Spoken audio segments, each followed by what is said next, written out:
అంతిమ దైవ గ్రంథం ఖుర్ఆన్. 12వ సూరా యూసుఫ్.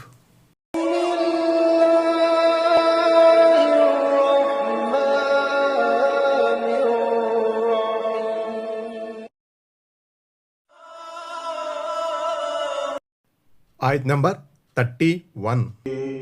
فلما سمعت بمكرهن أرسلت إليهن وأعتدت لهن متكئا وآتت كل واحدة منهن سكينا وقالت اخرج عليهن فلما رأينه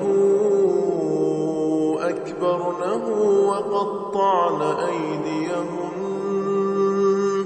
وقلن حاش لله ما هذا بشرا إن هذا إلا ملك كريم.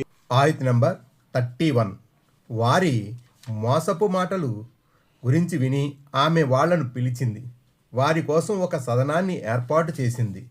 వారిలో ఒక్కొక్కరికి ఒక్కో కత్తి ఇచ్చి వారంతా ఆసీనులైన తరువాత వీళ్ల ముందుకు రా అని యూసుఫ్ అలైహిస్సలాం ఆదేశించింది.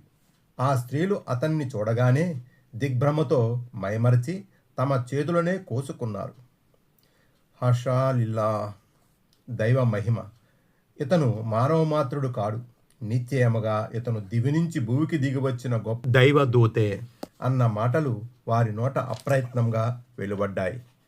45. ఈజిప్టు మహిళల ఈ గుసగుసలను వ్యంగ్యంతో కూడుకున్న మాటలను మోసపు మాటలు మక్రుగా అభివర్ణించడం జరిగింది. కొంతమంది ఖురాన్ వ్యాఖ్యాతల ప్రకారం ఈ విధంగా ఎందుకు చెప్పబడిందంటే, చాడీలు చెప్పుకునే ఆ కాంతామణులకు యూసుఫ్ అలైహిస్సలాం అందచందాల గురించి తెలియదని కాదు, తెలుసు. అతను గొప్ప అందగాడని వారంతా కేవలం విని ఉన్నారు, కానీ చూడలేదు. ఆ సౌందర్యమూర్తిని తాము కూడా చూడాలంటే అజీజ్ భార్యను రెచ్చగొట్టాలి. అందుకే వాళ్ళు ఈ రకంగా రెచ్చగొట్టి తమ ఎత్తుగడలో కృతకృత్యులయ్యారు. ఇక్కడ వీళ్ల పరిస్థితి ఇలా ఉంటే, అక్కడ జులైకా తన గురించి నగర స్త్రీలు చెప్పుకుంటున్న మాటలు విని రుసరుసలాడింది. తాను మనసు పారేసుకున్న మనిషి వాళ్ళంతా అనుకుంటున్నట్లుగా ఒక సాధారణ బానిస కాడని, అపురూప సౌందర్యమూర్తి అని నిరూపించాలనుకుంది. అతన్ని ఒకసారి చూసిన ఆడది ఎవరైనా సరే అతన్ని మోహించకుండా ఉండజాలదన్నది ఆమె ఉద్దేశం. అందుకే ఆమె ఆ స్త్రీలందరినీ విందుకు ఆహ్వానించింది. 46. ఎంతో ఖరీదైన ఆసనాలను ఏర్పాటు చేసింది. అందమైన దిండ్లను పరిచింది. నేటి అరేబియాలో కూడా ఈ దృశ్యాలు సర్వత్రా కానవస్తాయి. దీవానియాలలో, హోటళ్లలో, ఎడారి డేరాలలో సైతం వారు కొలువు తీరే దృశ్యాన్ని చూసినప్పుడు వారి గత చరిత్ర ఒక్కసారిగా స్మృతి పదంలో మొదలవుతుంది. 47. అంటే మొదట యూసుఫ్ అలైహిస్సలాంను దాచిపెట్టింది. స్త్రీలంతా పండ్లుకోవడానికి కత్తులు పట్టుకోగానే అందరి ముందుకు రమ్మని అజీజ్ భార్య యూసుఫ్ అలైహిస్సలాంను ఆదేశించింది. 48. యూసుఫ్ అలైహిస్సలాంపై దృష్టి పడగానే వారికి మతిపోయినంత పనయింది. ఆ అందాల యువకుణ్ణి వారు తదేకంగా తిలకిస్తూ ఊహాలోకంలో విహరించసాగారు. పండ్లు కోసుకోబోయి తమ చేతులు కోసుకున్నారు. ఫలితంగా వారి చేతులకు ఘాట్లు పడి రక్తసిక్తం అయినాయి. హజరత్ యూసుఫ్ అలైహిస్సలాం సుందర స్వరూపులు. ఆయన సౌందర్యం గురించి హదీస్ కూడా ఉంది. యూసుఫ్ అలైహిస్సలాంకు సౌందర్యంలో సగభాగం ఇవ్వబడింది. సహీ ముస్లిం కితాబుల్ ఈమాన్. 49. అందచందాల రీత్యా దైవదూతలు మనిషి కన్నా శ్రేష్ఠులు అని దీని భావం ఎంత మాత్రమూ కాదు. ఎందుకంటే దైవదూతలను మానవులు చూడలేదు. అదీగాక మానవుణ్ణి అత్యుత్తమమైన రీతి ఆకృతిలో పుట్టించామని దేవుడు స్వయంగా ఖురాన్లో సెలవిచ్చాడు. కాకపోతే మానవులలో అంతటి సౌందర్యమూర్తిని తాము ఎన్నడూ చూడలేదని చెప్పడానికి వారు దైవదూతగా అభివర్ణించారంతే. దైవ ప్రవక్తలు కూడా మానవమాతులే అయి ఉంటారు. అయితే వారిలోని కొన్ని ప్రత్యేకతల, సుగుణాల దృష్ట్యా వారిని మానవత నుంచి వేరు చేసి వారిని ఒక ప్రత్యేక సృష్టిగా ఖరారు చేసే ప్రయత్నం అన్ని కాలాల్లోనూ జరిగింది. దైవ సందేశ పరంపరలోని పరమార్థం గ్రహించని ప్రబుద్ధులు ఈ రకమైన కల్పనలు చేసుకున్నారు. ఆయత్ నంబర్ 32. قالت فذلكن الذي لمتنني فيه ولقد راودته عن نفسه فاستعصم ولئن لم يفعل ما آمره ليسجنن وليكونا من الصاغرين. ఆయత్ నంబర్ 32. అప్పుడు ఆమె అజీజ్ భార్య ఇలా అన్నది, ఎవరి విషయంలో మీరంతా నన్ను నిందిస్తున్నారో ఆ వ్యక్తి ఇతనే. నేను ఇతన్ని వల్లో వేసుకోవాలని ప్రయత్నించాను, కానీ ఇతను తప్పించుకున్నాడు. నేను ఆజ్ఞాపించిన పనిని ఇతను చెయ్యకపోతే చెరసాల పాలై తీవ్రమైన అవమానానికి గురవుతాడు. 50. తన ఎత్తుగడ ఫలిస్తుందని గ్రహించగానే అజీజ్ భార్య మరింత రెచ్చిపోయింది. యూసుఫ్ అలైహిస్సలాం చూడగానే మతి చెలించిన స్త్రీలను ఉద్దేశించి, అబ్బో, ఒక్క చూపుకే అంత ఇదైపోయారే, మరి అలాంటప్పుడు నేను ఇతని ప్రేమలో పడినందుకు అవాకులు చెవాకులు ఎందుకు ప్రేలినట్లు? ఇప్పుడు అర్థమైందా నా ప్రేమ రహస్యం ఏమిటో అని చెప్పింది. 51. మగతలో ఉన్న ఆ స్త్రీలను చూసేసరికి జులైక మరింత రెచ్చిపోయింది. సిగ్గు ఎగ్గు ఏమీ లేకుండా తన మనసులోని చెడు తలంపును మరోసారి బాహాటంగా వ్యక్తపరిచింది. ఆయత్ నంబర్ 33. قال رب السجن أحب إلي مما يدعونني إليه وإلا تصرف عني كيدهن أصب إليهن وأكن من الجاهلين. ఆయత్ నంబర్ 33. అప్పుడు యూసుఫ్ అలైహిస్సలాం, ప్రభు, ఈ స్త్రీలు దేనికోసం నన్ను పిలుస్తున్నారో దానికన్నా కారాగారమే నాకు ప్రీతికరమైనది. నీవు గనక వీళ్ల జిత్తులను నా నుండి దూరం చెయ్యకపోతే నేను వీళ్ల వలలో పడిపోయి అవివేకుల్లో చేరిపోతాను అని మొరపెట్టుకున్నాడు. 52. హజరత్ యూసుఫ్ అలైహిస్సలాం మనసులోనే ఇలా ప్రార్థించాడు. ఎందుకంటే ప్రార్థన దువా విశ్వాసి పాలిట ఒక ఆయుధం. హదీసు ద్వారా కూడా ఈ విషయం రూఢి అవుతుంది. 7 వ్యక్తులను అల్లాహ్ తీర్పు దినాన తన సింహాసనం క్రింద నీడను కల్పిస్తాడు. వారిలో ఒకడు ఎవడంటే, అందగత్తె అధికార దర్పము గల స్త్రీ పాపకార్యం వైపు పిలిచినప్పుడు నేను అల్లాహకు భయపడుతున్నాను అంటూ తిరస్కరించేవాడు. సహీ బుఖారీ కితాబుల్ అజాన్, ముస్లిం కితాబు జకాత్. ఆయత్ నంబర్ 34. فاستجاب له ربه فصرف عنه كيدهن إنه هو السميع العليم. ఆయత్ నంబర్ 34. అతని ప్రభు అతని ప్రార్థనను ఆమోదించాడు. ఆ మగువల మాయోపాయాలను అతని నుంచి తొలగించాడు. నిశ్చయముగా ఆయన అంతా వినేవాడు, అన్నీ తెలిసినవాడు. ఆయత్ నంబర్ 35.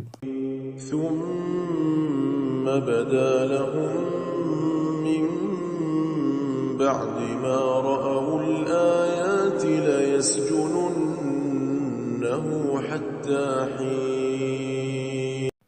ఆయత్ నంబర్ 35. నిదర్శనాలన్నిటినీ చూసిన తరువాత కూడా యూసుఫ్ అలైహిస్సలాంను కొంతకాలం పాటు కారాగారంలో ఉంచడమే ఉచితమని వారు భావించారు. 53. యూసుఫ్ అలైహిస్సలాం నిర్దోషి, శీలవంతుడు అని తెలిసి కూడా ఆయన్ని కొంతకాలం పాటు జైల్లో పెట్టాలని ఈజిప్ట్ అధికారి నిర్ణయించడం గమనార్హం. ఆ విధంగానైనా తన భార్య బెడద నుంచి యూసుఫ్ అలైహిస్సలాంను దూరంగా ఉంచవచ్చని అతను భావించి ఉంటాడు. ఆయత్ నంబర్ 36. ودخل معه السجن فتيان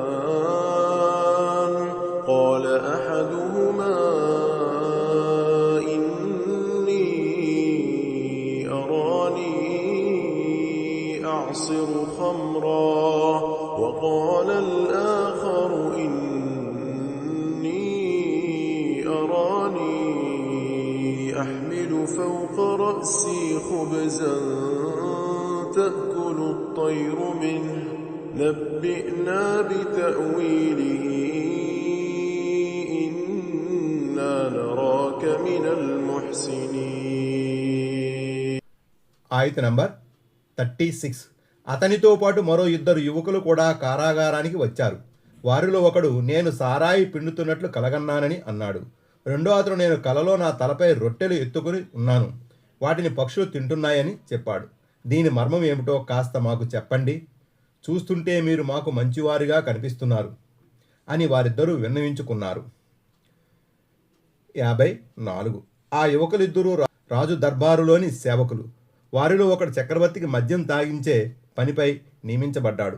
రెండో వ్యక్తి రొట్టెలను కాల్చేవాడు. వారు చేసిన ఏదో తప్పిదంపై చెరసాల పాలయ్యారు. ఆ చెరసాలలోనే వారు హజరత్ యూసుఫ్ అలైహిస్సలాంకు సన్నిహితులయ్యారు. హజరత్ యూసుఫ్ అలైహిస్సలాం దైవ ప్రవక్త.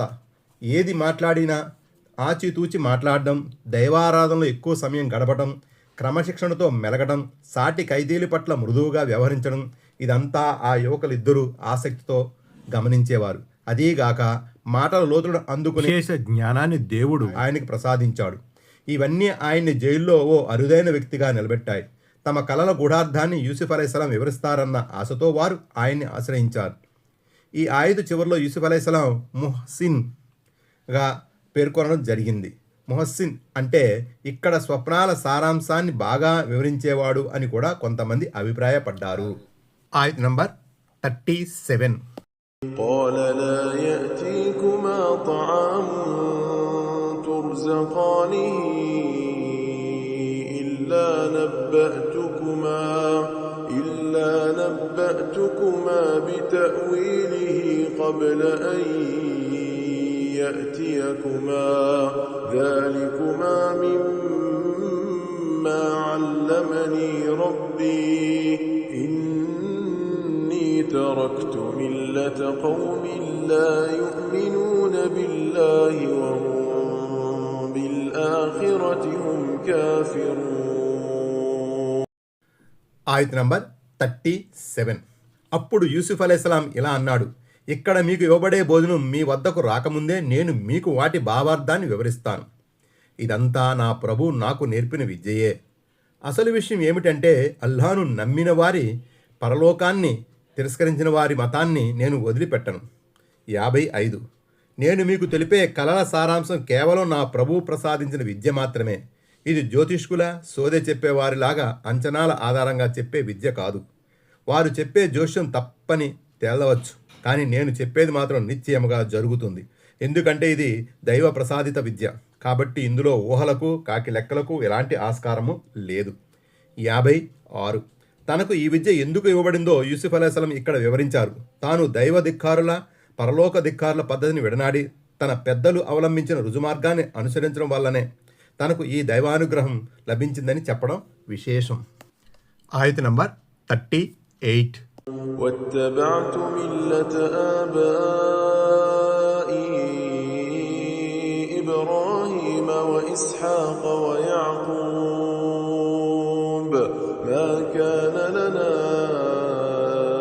أن نشرك بالله من شيء ذلك من فضل الله علينا وعلى الناس ولكن أكثر الناس لا يشكرون. ఆయత నంబర్ 38. నేను నా తాత తండ్రులైన ఇబ్రహీం అలైహిస్సలాం, ఇషాక్ అలైహిస్సలాం, యాకూబ్ అలైహిస్సలాంల ధర్మానికి కట్టుబడి ఉన్నాను. అల్లాహ్ నాకు భాగస్వామిగా వేరితరులను కల్పించడం మాకు ఎంత మాత్రమూ తగదు. మా పైన సమస్త జనులపైన గల దేవుని అనుగ్రహం ఇది. కానీ ప్రజల్లో చాలామంది కృతజ్ఞతాపూర్వకంగా మెలగరు.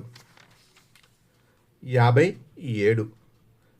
ఆయతులో ఆబా అని ఉంది. ఆబా అంటే అర్థం తండ్రులు. యూసుఫ్ అలైహిస్సలాం తాత ముత్తాతలను కూడా తండ్రులుగా పేర్కొనడం గమనార్హం. తాత ముత్తాతలు కూడా ఈ విధంగా తండ్రులే కదా. అందుకే అరబీలో తాత ముత్తాతలను కూడా ఆబాగానే వ్యవహరిస్తారు. యూసుఫ్ అలైహిస్సలాం మొదట ముత్తాత పేరును, తరువాత తాత పేరును, తరువాత తండ్రి పేరును తీసుకువచ్చారు. వారంతా దైవ ప్రవక్తలే, రుజుమార్గాన నడిచిన పుణ్యపురుషులే. 58. కలల భావార్థం తెలిపే ముందు వారితో సంభాషించేందుకు దొరికిన అవకాశాన్ని సద్వినియోగం చేసుకుంటూ ఏకదైవోపాసన సిద్ధాంతాన్ని చాటి చెప్పడం, బహుదైవారాధనను ఖండించడం గమనార్హ విషయం. ప్రపంచంలోకి వచ్చిన ప్రతి ప్రవక్త ప్రజలకు మొట్టమొదటిగా ఈ తౌహీద్ ఏకదైవ సందేశాన్ని అందజేశాడు. హజరత్ యూసుఫ్ అలైహిస్సలాం గారి ఈ సంభాషణ శైలి మనందరికీ అనుసరణీయం. ఆయత నంబర్ 39. يا صاحبي السجن أأرباب متفرقون خير أم الله الواحد القهار. ఆయత నంబర్ 39. ఓ కారాగార సహచరులారా, అనేక మంది విభిన్న ప్రభువులు మేలా లేక సర్వాధికుడైన ఒక్క అల్లా మేలా, మీరే చెప్పండి. 59. చెరసాల సహచరులుగా ఎందుకు సంబోధించబడ్డారంటే వారంతా చాలా రోజులుగా చెరసాలలో సహజీవనం సాగిస్తున్నారు. 60. విభిన్న దేవుళ్ళు అనేది సంఖ్యాపరంగాను వివిధ రకాల దృష్ట్యాను గుణగణాల రీత్యాను వర్తిస్తుంది. అంటే వాటి లక్షణాలు వేరు, జాతులు వేరు, స్వభావ స్వరూపాలు వేరు, వాటి సంఖ్య లెక్కకు మించినది, వాటి అభిరుచులు వేరు. దేవతల ఈ కలగోరగంపమేలా లేక గుణగణాల రీత్యా, శక్తియుక్తుల రీత్యా, అధికారాల రీత్యా శక్తిమాన్యుడు ఒకే ఒక్కడైన అల్లాహ్ మేలా. ఆయత నంబర్ 40. ما تعبدون من دونه إلا أسماء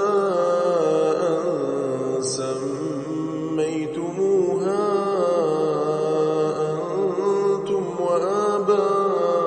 وآباؤكم ما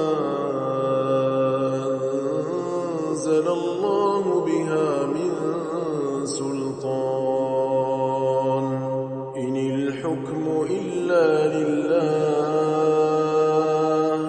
أمر أن لا تعبدوا إلا إياه ذلك الدين القيم ولكن أكثر الناس لا يعلمون. ఆయత నంబర్ 40. ఆయనను వదిలి మీరు పూజిస్తున్నవి మీరు మీ తాత ముత్తాతలు స్వయంగా కల్పించుకున్న కొన్ని పేర్లు తప్ప మరేమీ కావు. వాటికి సంబంధించి అల్లా ఏ ప్రమాణాన్ని అవతరింపజేయలేదు. పరిపాలనాధికారం అల్లాహకు తప్ప వేరొకరికి లేదు. మీరంతా ఆయన దాస్యాన్ని తప్ప ఇంకొకరి దాస్యం చెయ్యరాదన్నదే ఆయన ఆజ్ఞ. ఇదే సరైన స్థిరమైన ధర్మం. కానీ చాలామంది ఈ విషయాన్ని తెలుసుకోరు. 61.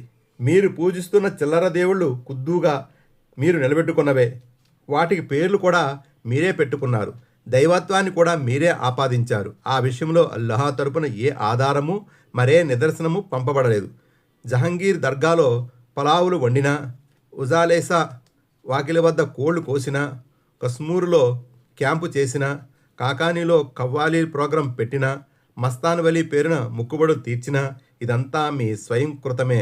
వీటికి సంబంధించిన ఏ ఆధారాన్ని అల్లాహ్ అవతరింపజేయలేదు. 62. ఈ సవ్యమైన జీవన విధానం ఇస్లాం వైపుకే నేను మిమ్మల్ని పిలుస్తున్నాను. ఈ ధర్మం ప్రకారం ఒక్కడైన అల్లాహ్ మాత్రమే పూజనీయుడు. 63. ఈ కారణంగానే చాలామంది బహుదైవారాధనకు ఒడిగొడుతున్నారు. 1. వారిలో చాలామంది అల్లాహ్ను విశ్వసిస్తూ కూడా ఆయనతో పాటు ఇతరులను సహవర్తులుగా నిలబెడుతున్నారు. యూసుఫ్ 106. 2. ఓ ప్రవక్త, నీవు ఎంతగా కోరుకున్నా జనులలో చాలామంది విశ్వసించరు. యూసుఫ్ 103. ఆయత నంబర్ 41.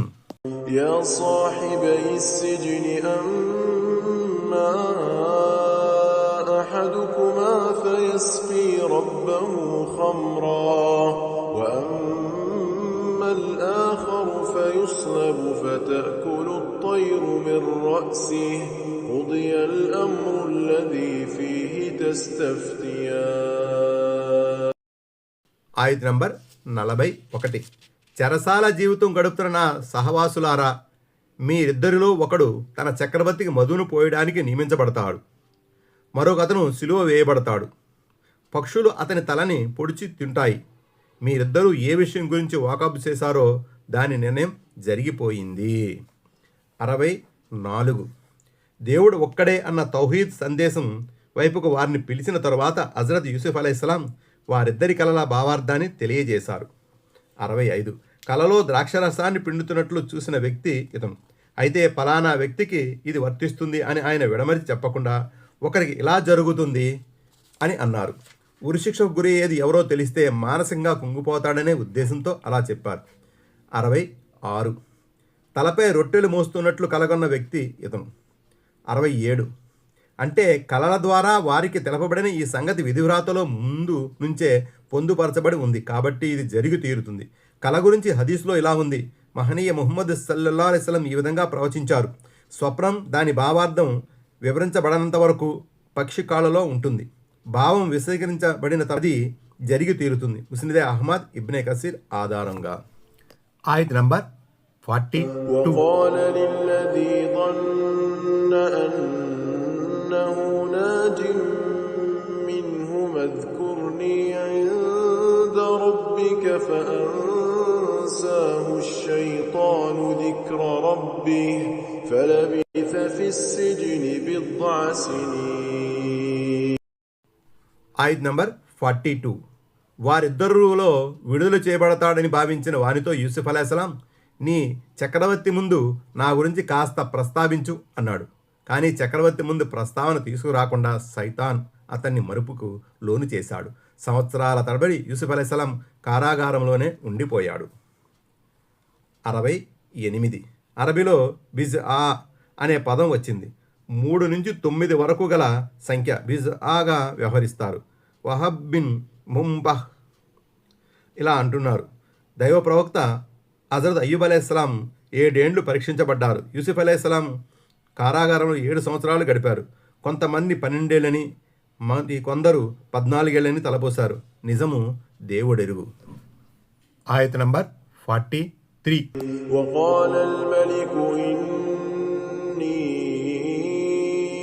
أرى 7 بقرات سمان يأكلهن 7 عجاف و7 سنبلات خضر وأخر يابسات يا أيها الملأ أفتوني في رؤياي إن كنتم للرؤيا تعبرون.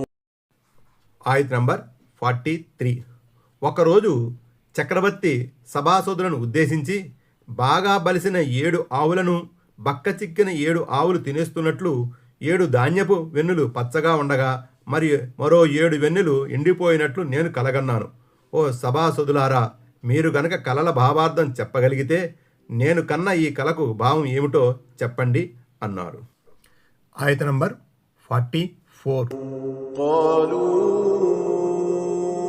أضغاث أحلام وما نحن بتأويل الأحلام بعالمين. ఆయత్ నంబర్ 44. దానికి వారు, ఇవి పీడకలకు సంబంధించిన విషయాలు, ఇలాంటి పీడకల భావం మాకు తెలియదు అని సమాధానం ఇచ్చారు. 69 అరబీలో అస్గాస్ అనే పదం వచ్చింది. ఇది జిగ్నుస్కు బహువచనం. జిగ్నుస్ అంటే గడ్డి మోపు అని అర్థం. తరువాత కాలంలో అహ్లాం అనే మరో పదం కూడా ఉంది. ఇది ఇల్మున్కు బహువచనం. మొత్తానికి వ్యవహారం ప్రకారం అజగాస్ అహ్లాం అన్న మాటకు పీడకలలు, చెల్లాచెదురు భావనలు అన్న అర్థం వస్తుంది. వీటికి ఓ అర్థం అంటూ ఏమీ ఉండదు. ఈ కలగన్నది ఈజిప్ట్ రాజు అజీజు అతని దగ్గర మంత్రిగా ఉండేవాడు. ఈ కల ద్వారా అల్లా తన ప్రవక్త యూసుఫ్ అలైహిస్సలాంను జైలు నుంచి విడుదల చేయదలచాడు. అందుకే చక్రవర్తి దర్బార్లో ప్రముఖులు, జ్యోతిష్కులు, తాంత్రికులు ఈ పీడకలకు భావం చెప్పలేకపోయారు. ఈ కళను వారు త్రోసిపుచ్చలేదు గాని అందలి మర్మ విప్పటంలో మాత్రం సఫలీకృతులు కాలేకపోయారు. ఆయత్ నంబర్ 45. وقال الذي نجا منهما وادكر بعد أمة أنا أنبئكم بتأويله فأرسلون. ఆయత్ నంబర్ 45. ఆ ఇద్దరు ఖైదీలలో విడుదల అయిన వ్యక్తికి చాలా కాలం తరువాత యూసుఫ్ అలైహిస్సలాం సంగతి జ్ఞాపకం వచ్చింది. దీని భావం నేను వివరిస్తాను. బయటికి వెళ్లేందుకు నాకు అనుమతి ఇవ్వండి అని కోరాడు తను. 70 జైలులో హజరత్ యూసుఫ్ అలైహిస్సలాంకు తోడుగా ఉన్న ఇద్దరు వ్యక్తులలో ఇతనొకడు. ఇతను జైలు నుంచి విడుదల అయ్యాడు. రాజుగారి ముందు తన ప్రస్తావనను తీసుకురమ్మని లోగడ యూసుఫ్ అలైహిస్సలాం అతనికి చెప్పి ఉన్నారు. చాలా కాలం తర్వాత స్వప్నానికి భావం చెప్పాలనేసరికి ఆ సంగతి గుర్తుకు వచ్చింది. రాజుగారి దగ్గర అనుమతి పొంది గబగబా యూసుఫ్ అలైహిస్సలాం దగ్గరికి వచ్చాడు. ఆయత్ నంబర్ 46. يوسف أيها الصديق أفتنا في 7 بقرات سمان يأكلهن 7 عجاف و7 سنبلات خضر وأخر يابسات لعلي أرجع إلى الناس لعلهم يعلمون. ఆయత్ నంబర్ 46. సత్యవంతుడవైన ఓ యూసుఫ్ అలైహిస్సలాం, ఈ కలకు భావం ఏమిటో కాస్త మాకు చెప్పండి. బలిసిన 7 ఆవులను బక్కచిక్కిన 7 ఆవులు భక్షిస్తున్నాయి.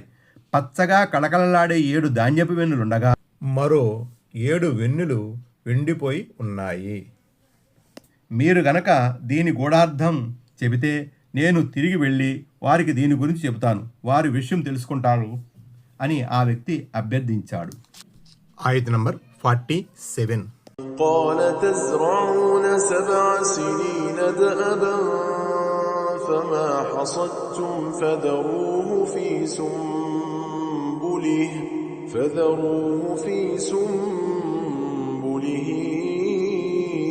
إلا قليلا مما تأكلون. ఆయత్ నంబర్ 47. యూసుఫ్ అలైహిస్సలాం ఇలా వివరించాడు, మీరు 7 సంవత్సరాల పాటు నిరాఘాటంగా ఆనవాయితీ ప్రకారం సేద్యం చేయాలి. కోతలు కోసిన తరువాత మీరు తినడానికి కొంత భాగాన్ని తీసుకుని మిగిలిన ధాన్యాన్ని కంకుల సమేతంగా ఉంచేయండి. ఆయత్ నంబర్ 48. ثم يأتي من بعد ذلك 7 شداد يأكلن ما قدمتم لهن إلا قليلا مما تحصنون. ఆయత్ నంబర్ 48. ఆ తరువాత తీవ్రమైన దుర్భిక్షంతో కూడుకున్న 7 సంవత్సరాలు వస్తాయి. మీరు ముందుగా వాటి కోసం నిలువ చేసి ఉంచిన దానిని అవి హరిస్తాయి. ఒకవేళ కొద్దిగా ఏమైనా మిగిలితే అది మీరు దాచిపెట్టి ఉంచుకున్నదే. 71. దేవుడు హజరత్ యూసుఫ్ అలైహిస్సలాంకు విషయావగాహనను కూడా ప్రసాదించాడు. అందువల్ల ఆయన వెంటనే ఆ కలలోని నిగూఢార్థాన్ని వెలికి తీశాడు. బలిసిన 7 ఆవులు అంటే పంటలు పుష్కలంగా పండే 7 సంవత్సరాలన్నమాట. 7 బక్క చిక్కిన ఆవులంటే కరువు కాటకాల సంభవించే 7 సంవత్సరాలు. నవరమలాడే 7 వెన్నులంటే అవి మంచి దిగుబడులకు సంకేతం. ఎండిన 7 వెన్నులు అంటే ఆ 7 సంవత్సరాలలో అనావృష్టి ఏర్పడి నేల బీటలు వారుతుంది, సర్వత్రా దుర్భిక్షం తాండవిస్తుంది. కేవలం మతలబు చెప్పి ఊరుకోకుండా ఆ ప్రమాదం నుంచి బయటపడే మార్గం కూడా చూపెట్టారు. వరుసగా 7 ఏళ్లు సేద్యం చేసి ధాన్యం బాగా పండించమని చెప్పారు. వెన్నుల సమేతంగా ఆహార ధాన్యాలను నిల్వ చేయమని చెప్పడం దూరదృష్టితో కూడుకున్న విషయం. అలా కుప్పలుగా ఉంచడం వల్ల ధాన్యం ఎక్కువ కాలం నిలువ ఉంటుంది. 72. అంటే తదుపరి సేద్యం కోసం ఆ ధాన్యం విత్తనాలుగా పనికి వస్తాయి. ఆయత్ నంబర్ 49. ثم يأتي من بعد ذلك عام فيه يغاث الناس وفيه يعصرون. ఆయత్ నంబర్ 49. ఆ తరువాత వచ్చే సంవత్సరంలో ప్రజలపై పుష్కలంగా వర్షాలు కురుస్తాయి. అందులో వారు ద్రాక్ష రసాన్ని కూడా దండిగా తీస్తారు. 73. అంటే కరువు కాటకాల కాలం ముగియగానే మళ్ళీ వర్షాలు కురుస్తాయి, పంటలు బాగా పండుతాయి. మీరు ద్రాక్ష పండ్ల నుంచి బాగా రసం పిండుతారు, జైతూన్ ఆలివ్ పండ్ల నుంచి నూనె తీస్తారు, పశువుల పాలు పిండుతారు. చూడండి, ఒక చిన్న కలలో ఎంత ఘనమైన చరిత్ర ఇమిడి ఉందో. దైవానుగ్రహం పొందిన వ్యక్తి మాత్రమే ఇలాంటి సూక్ష్మాతి సూక్ష్మ విషయాలను చక్కగా విశ్లేషించి చెప్పగలుగుతాడు. అందుకే ఆ మహా మేధావిని తన దర్బార్లో హాజరుపరచమని రాజుగారు ఆదేశించారు. ఆయత్ నంబర్ 50. وقال الملك ائتوني به فلما فلما جاءه الرسول قال ارجع إلى ربك فاسأله ما بال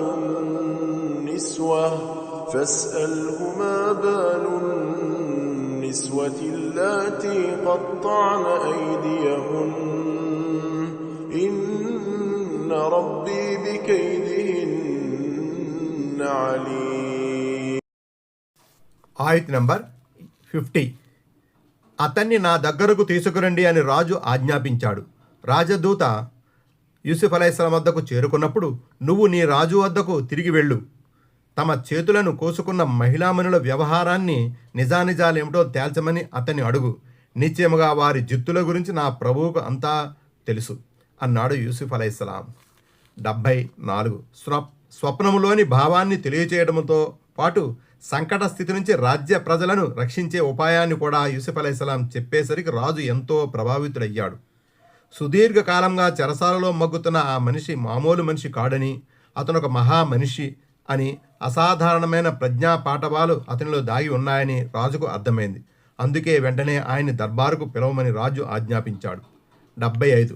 రాజుగారిలో జనించిన ఉదార భావాన్ని గ్రహించగానే యూసుఫ్ అలైహిస్సలాం సమయోచితంగా వ్యవహరించారు. రాజుగారి దయాదక్షిణలపై విడుదలై రావడం, తనకు అంటగట్టిన కళంకాన్ని అలాగే ఉంచుకోవడం ఆయనకు ఏమాత్రమూ ఇష్టం లేదు. అందుకే ముందుగా ఆ కేసుపై విచారణ జరిపించమని కోరారు.